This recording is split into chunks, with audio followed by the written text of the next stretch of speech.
నమస్తే. Kerala story 2 the beyond అనేటువంటి సినిమాకి కేరళ హైకోర్టు ఒక షాక్ ఇచ్చింది. షాక్ ఏంటంటే, నేను ఇది న్యూస్ చదువుతున్నాను. ఓకే, మీకు ఎగ్జాక్ట్గా ఈ న్యూస్లో ఏముందనేది మీకు చదివి వినిపిస్తే అర్థమైంది. అందుకని ది కేరళ హైకోర్టు అని చూస్తే తెలుగులో చదువుతాను, అంటే ఇంగ్లీష్ చూసి తెలుగు చదవడానికి ట్రై చేస్తాను. కేరళ హైకోర్టు మంగళవారం ఫిబ్రవరి 24న CBFC central board of film certification వాళ్ళని ప్రశ్నించింది. ఏమని? సర్టిఫికేషన్ కేరళ స్టోరీ 2కి మీరు క్లియరెన్స్ సర్టిఫికేట్ ఎందుకు ఇచ్చారు? The Kerala story 2 goes beyond అనే సినిమాకి ఎందుకు ఇచ్చారు? ఇది మలయాళం కమ్యూనిటీలో ప్రొవకేటివ్గా ఉండి కమ్యూనల్ టెన్షన్స్ వచ్చే అవకాశం ఉంది. ఈ ఫిలిం ట్రైలర్ చూస్తే కమ్యూనిటీ మొత్తాన్ని, ఇండియా మొత్తాన్ని ఇస్లామిక్ స్టేట్గా మార్చడానికి హిందూ మహిళలని ప్రేమ పేరుతో గ్రాబ్ చేసి లవ్ జిహాద్ పేరుతోటి వాళ్ళని మారుస్తారు బలవంతంగా అని సినిమా ట్రైలర్లో కనిపిస్తుంది. కానీ కేరళ ఈజ్ సెక్యులర్. ఇది main important. Kerala is secular. Kerala అనేది సెక్యులర్ రాష్ట్రం. ఇక్కడ అందరు కలిసి హార్మోనీతో ఉంటారు. మీరు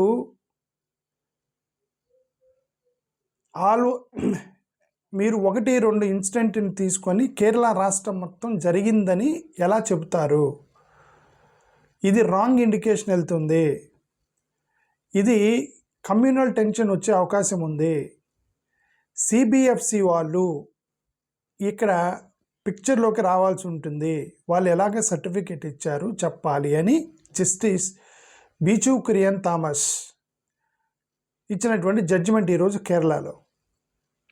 ఇంకేమన్నాడంటే జడ్జి ఏమన్నాడంటే, ఫిలిమ్స్ ఈ సినిమా అనేది ట్రూ ఈవెంట్స్ని బేస్ చేసుకొని తీసామని మీరు చెబుతున్నారు. కాబట్టి మేము దీన్ని ఫిక్షన్గా అనుకొని వదిలేయలేము, ఎందుకంటే బేస్డ్ ఆన్ ట్రూ ఈవెంట్స్ అని మీరు సినిమాలు చూపిస్తున్నారు. అలాంటప్పుడు ఇది ఫిక్షన్ అవ్వదు.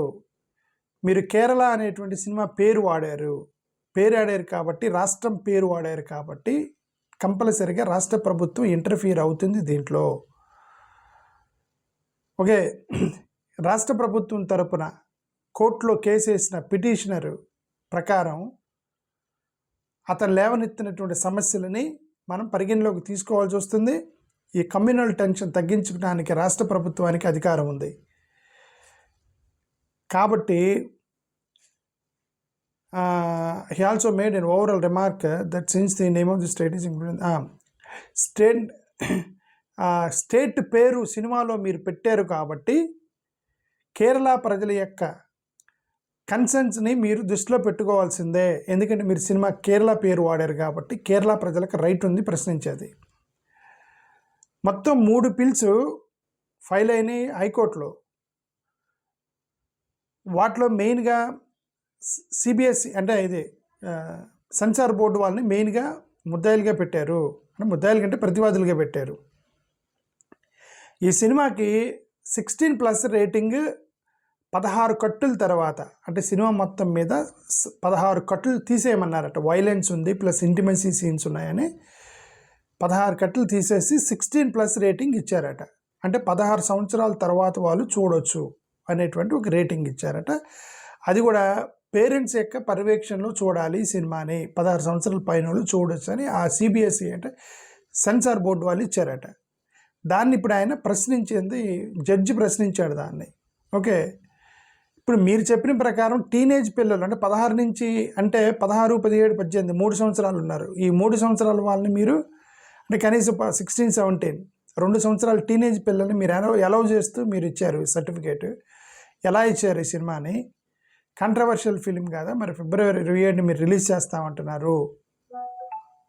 కాబట్టి నేను ఈ సినిమా చూస్తాను రేపు, నేను చూసిన తర్వాతే జడ్జిమెంట్ ఇస్తా అని ఆ జడ్జి చేసిన ఇది నార్మల్. కానీ సాధారణంగా నేను ఇలాంటి సినిమాలకి ఇంటర్ఫియర్ అవ్వను, కానీ మీ ఆర్టిస్టిక్ ఫ్రీడమ్కి నేను మిమ్మల్ని గౌరవిస్తూ మీరు చెప్పిన ప్రకారం కేరళలో జరిగిన ఇన్సిడెంట్ని ఇన్స్పిరేషన్గా తీసుకొని సినిమా తీస్తున్నాము అని అన్నారు కాబట్టి కమ్యూనల్ టెన్షన్ రాకుండా ఉండే విధంగా ఈ సినిమాని నేను రేపు చూస్తాను, ఈ సినిమాని నాకు రేపు నాకు స్పెషల్గా థియేటర్లో వేసి చూపించండి, సినిమా చూసిన తర్వాతే నేను మీకు జడ్జిమెంట్ ఇస్తాను అనేది హైకోర్టు సినిమా టీంకి ఇచ్చిన ఒక షాకు. హైకోర్టు ఇప్పుడు దాన్ని పరిగణలోకి రేపొద్దున జడ్జి సినిమా చూస్తాడు, సినిమా చూసిన తర్వాత దాన్ని జడ్జిమెంట్ ఇస్తా అన్నాడు. అయితే ఈ పిటిషనర్స్లు వేసిన వాళ్ళలో ఒక అతను రిపీటెడ్గా ఏమైనా ఆర్గ్యూ చేశాడంటే మూవీ సినిమా టైటిల్ అనేది కేరళ పెట్టారు, కానీ ఈ యొక్క సీన్స్ మొత్తం కూడా పాన్ ఇండియా ఉన్నాయి, మరి అలాంటప్పుడు కేరళ స్టోరీ అని ఎందుకు రాశారు, ఎందుకు వాడారు? ఈ ట్రైలర్ వచ్చిన ప్రకారం హిందూ ఉమెన్ మధ్యప్రదేశ్, రాజస్థాను, కేరళ ఇట్లా రకరకాల రాష్ట్రాల నుంచి వచ్చిన హిందూ మహిళలని ముస్లిమ్స్ మోసం చేశారని ట్రైలర్ని బట్టి తెలుస్తుంది. అలాంటప్పుడు కేరళ స్టోరీ అని ఎందుకు రాశారు? రకరకాల రాష్ట్రాలలో ఉన్నారు కదా, మధ్యప్రదేశ్, రాజస్థాన్, ఇటన్ని దేశవ్యాప్తంగా ఉన్న ముస్లిమ్స్ని దేశవ్యాప్తంగా ఉన్నటువంటి హిందువులని ముస్లిమ్స్ మోసం చేశారని ట్రైలర్ని బట్టి తెలుస్తున్నప్పుడు కేరళ స్టోరీ అని టైటిల్ ఎందుకు పెట్టి కేరళను మాత్రమే ఎందుకు బ్యాడ్ చేస్తున్నారు? కేరళలో ఇలా జరుగుతుందని అనుకుంటారు కదా ప్రజలు, మాది సెక్యులర్ రాష్ట్రం అని ఆర్గ్యుమెంట్ చేశాడు అతను. కాబట్టి ఈ యొక్క ఆ సినిమా రిలీజ్ అంటే టైటిల్ ఏమంటారు, ట్రైలర్ రిలీజ్ అయిన తర్వాత నెక్స్ట్ డే సినిమా చేసినటువంటి ప్రొడ్యూసరు, సినిమా యూనిట్ ఒక ప్రెస్ మీట్ పెట్టారు. ప్రెస్ మీట్ పెట్టి అక్కడికి 33 మంది మహిళలను పట్టుకొని వచ్చారు. 33 మంది మహిళలను, హిందూ మహిళలను తీసుకొని వచ్చారు. ఆ 33 మంది మహిళలు సాక్ష్యం చెప్పారు ఏంటంటే ముస్లిమ్స్ మమ్మల్ని ప్రేమ పేరుతో మోసం చేశారు అని వాళ్ళు సాక్ష్యం చెప్పారనమాట. 33 మంది మహిళలు ఈ సినిమా యూనిట్ తీసుకొచ్చారు వాళ్ళని. అయితే వాళ్ళలో వెస్ట్ బెంగాల్ నుంచి కొంతమంది, బీహార్ నుంచి కొంతమంది, రాజస్థాన్ నుంచి కొంతమంది, గుజరాత్ నుంచి కొంతమంది, జమ్మూ నుంచి కొంతమంది, మహారాష్ట్ర నుంచి కొంతమంది, మధ్యప్రదేశ్ నుంచి కొంతమంది, జార్ఖండ్ నుంచి కొంతమంది, హర్యానా నుంచి కొంతమంది, ఉత్తరప్రదేశ్ నుంచి, ఢిల్లీ నుంచి, ఇండోర్ నుంచి వచ్చిన మహిళలు ఆ 33 మంది సాక్ష్యం చెప్పిన వాళ్ళు. వీళ్ళల్లో ఒక్కరు కూడా కేరళ నుంచి లేరు. అలాంటప్పుడు మా కేరళ స్టోరీ అని చెప్పి ఎక్కడెక్కడో ఉత్తరప్రదేశ్, మధ్యప్రదేశ్, రాజస్థాన్, జమ్మూ కాశ్మీర్ నుంచి మహిళలను తీసుకొని వచ్చి హిందూ మహిళలను మేము ముస్లిమ్స్ ప్రేమ పేరుతో మనం మోసం చేశారు అని చెప్పి మీరు కేరళ స్టోరీతో సినిమా తీస్తే కేరళలో జరిగిందని అనుకునే ప్రమాదం ఉంది కదా. కేరళ స్టోరీని ఎందుకు టైటిల్ పెట్టారు, సినిమా మొత్తం పాన్ ఇండియా ఎందుకు తీశారు అనేది ఒక పెద్ద చర్చకు వచ్చిందనమాట ఇది.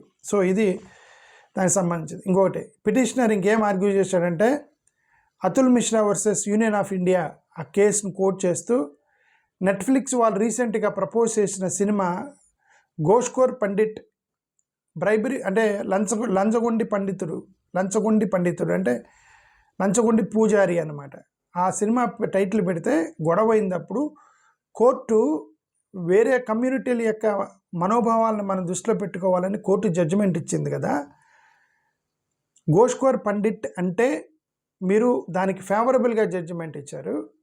మరి ఇప్పుడు కేరళ స్టోరీ అని చెప్పి కేరళ వాళ్ళని నెగిటివ్ షేడ్లో చూపించడానికి ప్రయత్నం జరుగుతుంది. కాబట్టి దీన్ని మీరు సీరియస్గా తీసుకోవాలని ఆర్గ్యుమెంట్ చేస్తే జడ్జి నేను రేపు సినిమా చూసి చెప్తా అన్నాడు అనమాట. రేపు మూవీ టీంకి చెప్పారు నాకు సినిమా చూపించండి అని. ఈ సినిమా వాళ్ళు ఇంకేం చెప్పారంటే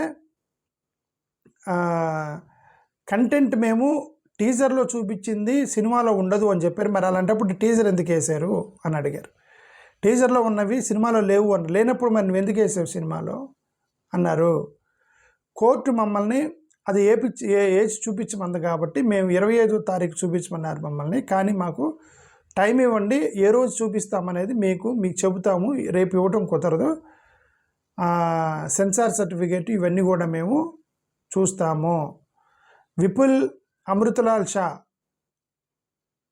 ఎవరైతే ప్రొడ్యూసరో మన డైరెక్టర్ ఇతను విపుల్ అమృతలాల్ షా ప్రొడ్యూసర్ అనుకుంటా ఇతను, అతను కొద్దిగా టైం ఇవ్వమని అడిగాడు. ఇది కోర్టు జడ్జిమెంట్. కేరళ 2 స్టార్కి సంబంధించి జడ్జి చెప్పినటువంటి ఒక సింగిల్ అవుట్లైన్ ఏంటంటే, కేరళ అనేది సెక్యులర్ రాష్ట్రం. ఇది ఇలాగా ఉత్తరప్రదేశ్, మధ్యప్రదేశ్ ఎక్కడెక్కడో తీసుకొని వచ్చినటువంటి ఇన్సిడెంట్ని బట్టి కేరళ పేరు పెట్టి ఇలాంటి సినిమాలు తీయడం కరెక్ట్ కాదు అనేది జడ్జి అభిప్రాయం. ఎనివే అతను రేపు సినిమా చూసిన తర్వాత జడ్జిమెంట్ ఇస్తా అన్నాడు. రేపటి వరకు వెయిట్ చేసి చూద్దాం ఏం జరిగిద్దో. థ్యాంక్ యూ, నమస్కారం.